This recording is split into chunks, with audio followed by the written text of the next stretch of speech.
Welcome back to Lisiya's journal. കഴിഞ്ഞ എപ്പിസോഡിൽ ലവോദിക്ക സഭ കണ്ടു കഴിഞ്ഞ ശേഷം നാം ഹിറാപ്പൊലീസിലേക്കാണ് പോകുന്നതെന്ന് പറഞ്ഞിരുന്നല്ലോ. അവിടെയുള്ള നാച്ചുറലായിട്ടുള്ള കാഴ്ചകളാണ് ഇനി നാം കാണാൻ പോകുന്നത്. ഏത് സ്ഥലത്ത് പോയാലും നമുക്ക് എൻട്രി ഫീസ് ഉണ്ട് കേട്ടോ. അതെല്ലാം കഴിഞ്ഞ് വഴിയോര കാഴ്ചകൾ കണ്ട് ഇങ്ങനെ പോവുകയാണ്. അപ്പോൾ നോക്കിയേ, നല്ലൊരു കാഴ്ച. ഒരു പാവക്കുട്ടിയെപ്പോലെ കപ്പിൾസ് നിൽക്കുകയാണ്. ആ പെൺകുട്ടിയെ കണ്ട അവസ്ഥയിൽ പാവക്കുട്ടിയാണെന്ന് തോന്നത്തുള്ളൂ. അങ്ങനെ നമ്മൾ നടന്ന് പാമുക്കാലയിലെത്തി. ആ പാമുക്കാലയിൽ കഴിഞ്ഞപ്പോഴത്തേക്ക് അദ്ദേഹം നോക്കി, ആ വെള്ളത്തിനകത്തൊരു കുഞ്ഞിനെ ഇട്ടേക്കുന്നു. അപ്പം നമ്മുടെ നാട്ടിലാണെങ്കിൽ ഇങ്ങനെ കുഞ്ഞുങ്ങളെ ഒന്നും ഇങ്ങനെ വെള്ളത്തിലിട്ടേക്കില്ല. അപ്പോഴാണ് അത് ചൂടുള്ള വെള്ളമാണെന്ന് അറിയുന്നത്. ലവോദിക്കയിലെ ഇളം ചൂടുള്ള വെള്ളത്തിലാണത്. പാമുക്കാല എന്നതിനർത്ഥം തന്നെ കോട്ടൺ കാസിൽ എന്നാണ്. That is made up of mineral forest, petrified waterfalls, terraced basins. Pamukkale is a UNESCO World Heritage site and is famous for its geological marvels, which are formed by the flow of mineral-rich hot springs cascading over centuries. ഹിറാപ്പോലിസിനടുത്തുള്ള സ്ഥിതി ചെയ്യുന്ന ലവോദിക്ക, നമ്മൾ ലവോദിക്ക സഭയെ പറ്റിയൊക്കെ കേട്ടതാണല്ലോ. ഈ ലവോദിക്കയിൽ ചൂട് നീരുറവുകൾക്ക് പേര് കേട്ടതാണ്. അവയ്ക്ക് രോഗശാന്തി ഗുണങ്ങളുണ്ടെന്ന് വിശ്വസിക്കപ്പെടുന്നു. അതുകൊണ്ട് തന്നെ അവിടെ വന്ന പലരും അതിനകത്ത് ഇറങ്ങി. ഞാൻ വെള്ളത്തിൽ ഇറങ്ങില്ല, കാരണം നമുക്കൊരു മുന്നറിയിപ്പ് തന്നിരുന്നു തെന്നി വീഴുമെന്ന്. അതുകൊണ്ട് തന്നെ ചെരുപ്പ് ഒന്നും ഇടാതെ വേണമായിരുന്നു ഇറങ്ങാൻ. ഇപ്പം നിങ്ങൾക്കൊരു കാഴ്ച കാണാം. എൻ്റെ ഹസ്ബൻഡ് പതുക്കെ നടന്ന് അങ്ങോട്ട് പോയിട്ട് തെന്നിയടിച്ച് വീണു പൊക്കി. എന്തായാലും മറ്റൊന്നും പറ്റിയില്ല. അച്ഛനും മറ്റുള്ള ആൾക്കാരും ഒക്കെ ഉണ്ടായിരുന്നുകൊണ്ട് പിടിച്ചു പൊക്കി അവിടെ നിർത്തി. തെന്നി വീണ് മുട്ടിന് പ്രശ്നം ഉണ്ടാകണ്ടെന്നും കണ്ടാണ് ഞാൻ ഇറങ്ങി പോകാഞ്ഞത്. അപ്പോൾ ഈ വീഴ്ച കണ്ടപ്പോൾ എനിക്ക് തോന്നി ഇറങ്ങാഞ്ഞത് വളരെ നന്നായിന്ന്. പക്ഷെ ഞാൻ കരക്കിരുന്ന് ഈ വീഴുന്നത് എടുത്തതല്ല, പക്ഷെ പുള്ളി പോകുന്നത് കണ്ടുകൊണ്ട് അങ്ങനെ വീഡിയോ എടുത്തപ്പോഴത്തേക്ക് അതിനകത്ത് ആ വീഴ്ചയും കിട്ടിപ്പോയതാ. പിന്നെ ഒരു ഫോൾട്ട് ലൈനിൻ്റെ സാമീപ്യം നഗരത്തെ ഭൗമതാപ പ്രവർത്തനത്തിൻ്റെ ഒരു കേന്ദ്രമാക്കി മാറ്റി. അതിൻ്റെ ഫലമായി ധാരാളം ചൂടുവെള്ള ഉറവുകളുണ്ടായി.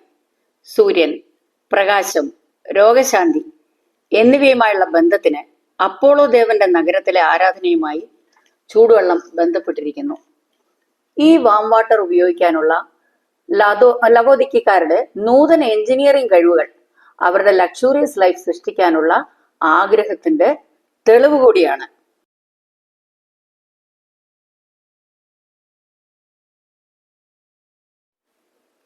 ഈ വെള്ളം സത്യത്തിൽ ചുണ്ണാമ്പ് വെള്ളമാണ്. നമ്മൾ അവിടെ ഈ വൈറ്റ് കോട്ടൺ കാസിൽ പോലെ നമുക്ക് കാണുന്നത്. അവിടെ ഞാൻ ദൂരെ നിന്ന് വന്നപ്പോൾ ഞാൻ ഓർത്ത് അതെല്ലാം ഐസ് മൂടി കിടക്കുന്ന സ്ഥലമായിരിക്കും എന്ന്. പിന്നീടാണ് അത് കാൽഷ്യം കാർബണേറ്റ് വന്നടിഞ്ഞ് ആ ഭാഗം അങ്ങനെ ഇരിക്കുന്നതാണ്. അത് കട്ടിയുള്ളതാണ് കേട്ടോ. പക്ഷെ അത് ഭയങ്കര സ്ലിപ്പറിയാ. നമ്മൾ അതിന്റെ പുറത്തൂടൊക്കെ നടക്കുമ്പോൾ ഞാൻ അതിനകത്ത് ഇറങ്ങി നടന്നില്ല. പക്ഷെ ആ കരയ്ക്ക് കാണുന്ന ആ തടിയുണ്ടല്ലോ, അതിന്റെ പുറത്തിരുന്ന് കാല് വെള്ളത്തിൽ നനയ്ക്കുകയൊക്കെ ചെയ്തു. അതിലെ വെള്ളം ഒഴുകി വരുന്ന ചെറിയ ചെറിയ അരുവികളുമുണ്ട്. അതിനകത്ത് വെള്ളം തൊടുമ്പോഴും ഉണ്ട്. പക്ഷെ മുഴുവൻ പായല. ആ ചെറിയ അരുവികളാണെങ്കിൽ പോലും അതിന്റെ സൈഡിലെല്ലാം ഭയങ്കര പായല. കാരണം ഇത് കാണാൻ തന്നെ നല്ലൊരു ഭംഗി. താഴെ കാണുന്ന തടാകം ഉണ്ടല്ലോ, അവിടെ ബോട്ടിങ്ങും എല്ലാം ഉണ്ട്. ഒരുപാട് ദൂരത്തിലാണ് ഇത് കിടക്കുന്നത്. ഇവിടെ വെള്ളം ഒഴുകി പോകുന്നത് കണ്ടോ. അപ്പം നമ്മൾ ആ ഇതിന്റെ താഴെ, ആ തടാകത്തിന് താഴെ അപ്പുറത്ത് റോഡുണ്ട്. ആ റോഡിൽ കൂടാണ് നമ്മൾ കയറി വരുന്നത്. അപ്പോൾ ഞാൻ വിചാരിച്ചു, ഇതെല്ലാം ബസ്സിലിരുന്ന് കണ്ടപ്പോൾ തൊട്ട് ഇതെല്ലാം ഐസ് മലകളാണോ. നമ്മൾ കാണാൻ പോകുന്ന സ്ഥലം എന്താണെന്ന് നമുക്ക് പെട്ടെന്ന് അങ്ങോട്ട് മനസ്സിലാകത്തില്ല.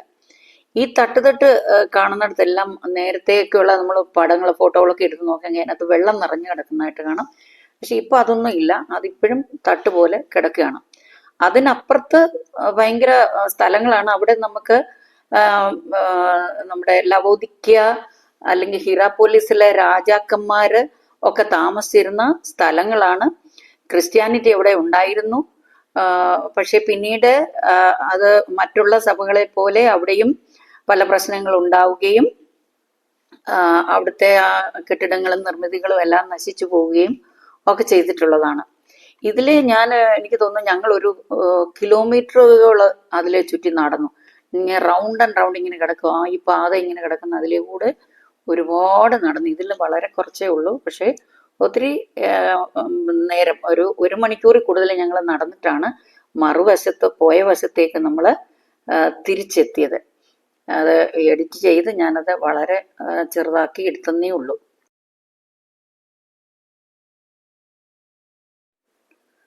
നമ്മൾ ഇപ്പോൾ തന്നെ നിൽക്കുന്നത് ഒരു വലിയ മലയുടെ മുകളിലാണ്.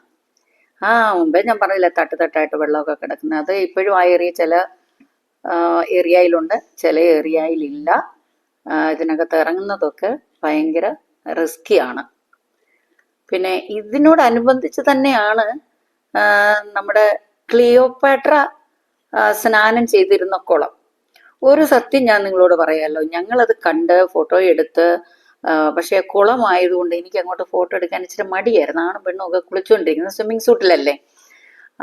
അപ്പൊ അതങ്ങോട്ട് എടുക്കണ്ട, നമ്മുടെ സംസ്കാരം അനുസരിച്ച് എടുക്കണ്ടെന്നങ്ങോട്ടൊക്കെ ഇരുന്നതാ. ഇപ്പോൾ നാം കാണുന്നത് ഹീരാപോലിസിൽ, ഞാൻ പമുക്കാല കോട്ടൺ കാസലിന്റെ അതിലെ തന്നെ ചുറ്റി നടക്കുമ്പോൾ കാണുന്ന അതിന്റെ മുകൾ വശത്തായിട്ടുള്ള അതൊരു ഭയങ്കര മലയാ. ഞങ്ങളുടെ കൂടെ കുറെ ആരോഗ്യമുള്ളവരൊക്കെ നടന്ന് മുകളിലോട്ട് പോയി. അതാണ് ആംഫി തിയേറ്റർ ഒക്കെ കണ്ടോ. ഈ ആംഫി തിയേറ്ററിലാണ് ആൾക്കാരെയൊക്കെ അന്ന് കൊല്ലുകയുമൊക്കെ ചെയ്തുകൊണ്ടിരുന്നത്. ആൾക്കാർ ചുറ്റിനും ഇങ്ങനെ നിൽക്കും, എന്നിട്ട് ആളുകളെ അതിന്റെ നടുക്ക് കൊണ്ടുവന്ന് കൊല്ലുന്ന ഒരു പ്രവണത അന്ന് ഉണ്ടായിരുന്നു. പിന്നെ ഒരു ക്രിസ്ത്യൻ കേന്ദ്രമായിരുന്നു അവിടെ. അന്നത്തെ രാജാക്കന്മാരുടെയൊക്കെ ഭാഗങ്ങൾ, അതെല്ലാ ഭാഗങ്ങളും ഒന്നുമില്ല. നമ്മൾ മറ്റേ ലവോദിക്കയിലും മറ്റൊക്കെ സഭകൾ കണ്ടതുപോലെ തന്നെ ഇടിഞ്ഞു പൊളിഞ്ഞു കിടക്കുന്ന ഭാഗങ്ങളൊക്കെ തന്നെയാണ്. ഇവിടെയാണ് ഫിലിപ്പോസ് ജീവിച്ചിരുന്നത്. ഇതാണ് ക്ലിയോപാട്ര കുളിച്ച സ്ഥലം കേട്ടോ. ക്ലിയോപാട്ര മുങ്ങിക്കുളിച്ച പൂളാ ഇത്. പമുക്കലയിലെ ആന്റിക് പൂളെന്നും ഇതിനെ പറയും. 100 ഡിഗ്രി ഫാരൻഹീറ്റ് ആണ് ഇതിന്റെ ടെമ്പറേച്ചർ. ഞാൻ മുമ്പേ പറഞ്ഞില്ലേ, വീഡിയോ എടുക്കുമ്പോൾ എനിക്കൊരു ചമ്മലായിരുന്നു, പക്ഷെ പിന്നീടാണ് അത് മനസ്സിലായത് ക്ലിയോപാട്ര കുളിച്ച സ്ഥലമാണെന്നുള്ളത്. ആ പൂളിലേക്ക് വന്നു വീഴുന്നതും സാധാരണ തോട്ടിൽ കൂടെ വരുന്ന വെള്ളം തന്നെയാണ് കേട്ടോ. അത് ക്ലീൻ ചെയ്യുകയും മറ്റുമൊക്കെ ചെയ്യുന്നത് കാണാം. അടുത്തൊരു കോഴി വര്യൻ, ഭയങ്കര ഒരു കോഴിയാ. എന്നാലും അവിടെ നിന്നൊരു ഫോട്ടോ എടുക്കാനൊക്കെ ഒരു രസം തോന്നി. അപ്പോ ഇനി നമുക്ക് വെളിപാട് പുസ്തകം 3-ാം അധ്യായം 15-ാം അധ്യായത്തിൽ, ഞാൻ നിന്റെ പ്രവൃത്തി അറിയുന്നു, നീ ഉഷ്ണവാനുമല്ല ശീതവാനുമല്ല, ശീതവാനോ ഉഷ്ണവാനോ ആയിരുന്നെങ്കിൽ കൊള്ളായിരുന്നു എന്ന് നാം വായിക്കുന്നുണ്ട്. ഈ വാക്യം യേശുക്രിസ്തുവിൽ നിന്നും ലവോദിക്ക സഭയ്ക്കുള്ള സന്ദേശമാണ്. അവിടെ ചൂടോ തണുപ്പോ ഇല്ലാത്ത ഇളം ചൂടുവെള്ളത്തോട് ഉപമിച്ചാണ് സഭയുടെ വിശ്വാസത്തിലുള്ള അലംഭാവവും തീഷ്ണതയില്ലായ്മയും മനസ്സിലാക്കി കൊടുക്കുന്നത്. ലവോദിക്കയിൽ ഒഴുകുന്ന ചൂട് നീരുറവുകളെ കുറിച്ചും തണുത്ത വെള്ളം ഒഴുകുന്ന സമീപത്തെ ലൈക്കസ് നദിയെക്കുറിച്ചുമുള്ള സൂചനയാണിതെന്നും കരുതപ്പെടുന്നു. എന്നാൽ ന്യായവിധി നേരിടാതിരിക്കാൻ പശ്ചാത്തപിച്ച് ക്രിസ്തുവിലേക്ക് മടങ്ങി വന്ന് ക്രിസ്തുവിനോടുകൂടെ സിംഹാസനത്തിന് ഇരിക്കാനുള്ള ആഹ്വാനം ലവോദിക്ക സഭയ്ക്ക് കൊടുക്കുന്നു. ഇപ്പോൾ നമ്മൾ കണ്ടുകൊണ്ടിരിക്കുന്നത്, ഞങ്ങൾ അവിടെ ഒരു മ്യൂസിയത്തിൽ കയറി. ആ മ്യൂസിയത്തിനകത്ത് അന്നത്തെ കാലത്തുണ്ടായിരുന്ന രാജാക്കന്മാരുടെയോ യോദ്ധാക്കളുടെയോ ഒക്കെ അവശേഷിപ്പുകളാണ്. ഇപ്പോഴും അവിടെ കുഴിച്ച് ഓരോന്ന് എടുത്തുകൊണ്ടിരിക്കുകയാണ്.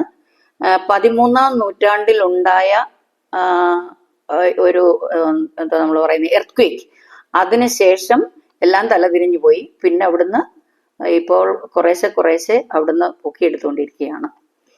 അപ്പം നമ്മൾ മുമ്പേ പറയുണ്ടായല്ലോ, ഫിലിപ്പോസിനെ, വിശുദ്ധനായ ഫിലിപ്പോസിനെ അടക്കിയ സ്ഥലത്തും ഇപ്പോൾ ഒരു കുടീരം മാത്രമേ ഉള്ളൂ. അവിടുത്തെ അവശേഷിപ്പുകളും ഇപ്പം ചരിത്രം പറയുന്നതനുസരിച്ച് അവര് റോമിലേക്ക് കൊണ്ടുപോയതായിട്ടാണ് കാണപ്പെടുന്നത്.